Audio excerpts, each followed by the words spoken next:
असल मसला निगरान वज़ीर आज़म के नाम पर ज्यादा फड्डा नहीं डालना चाहिए। पुरानी मर्दमशुमारी पर इलेक्शन होगा तो तनाज़ात खत्म नहीं होंगे। हामिद मीर का तज्जिया।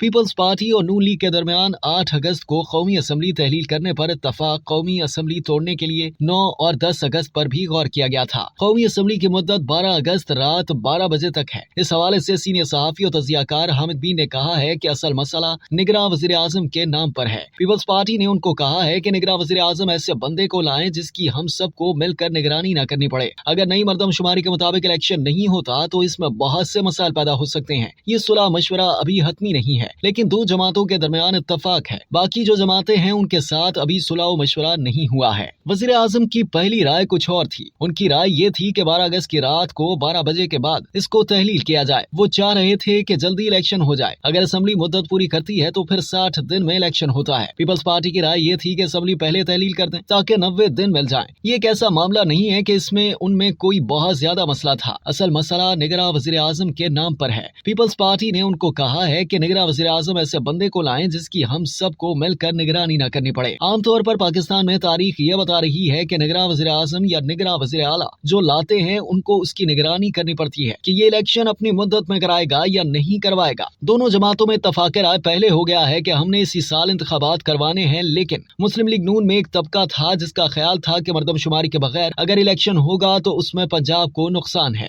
मुस्लिम लीग नून की आला क़यादत का ये ख्याल है कि हमें इस पर ज्यादा फड्डा नहीं डालना चाहिए क्योंकि बलोचिस्तान और सिंध के लोग मर्दमशुमारी के हवाले से पहले ही काफी हसास हैं। MQM का मौक़िफ़ नया मौक़िफ़ तो नहीं है। MQM की इसी मौक़िफ़ की बुनियाद पर इसने इमरान खान की हुकूमत छोड़ दी थी। कौमी इक़्तिसादी कौंसिल का एक इजलास जो 2021 में हुआ था, इसमें यह फैसला हुआ था कि आइंदा इंतखाबात नई मर्दमशुमारी के मुताबिक होंगे। यही वो मौक़िफ़ है जिसकी बुनियाद पर वफाकी वज़ीर मनसूबाबंदी एहसन इकबाल का ख्याल है कि इलेक्शन नई मर्दमशुमारी की बुनियाद पर होना चाहिए। अगर पुरानी मर्दमशुमारी पर इलेक्शन होगा तो तनाज़ात खत्म नहीं होंगे और इलेक्शन मुतनाज़ हो जाएगा। MQM का असूली और आइन के ऐन मुताबिक मौक़िफ़ है। अगर नई मर्दमशुमारी के मुताबिक इलेक्शन नहीं होता तो इसमें बहुत से मसाइल पैदा हो सकते हैं। अब तक के लिए इतना ही। मज़ीद जानने के लिए सब्सक्राइब कीजिए डेली जंग YouTube चैनल और लाइक कीजिए डेली जंग Facebook पेज।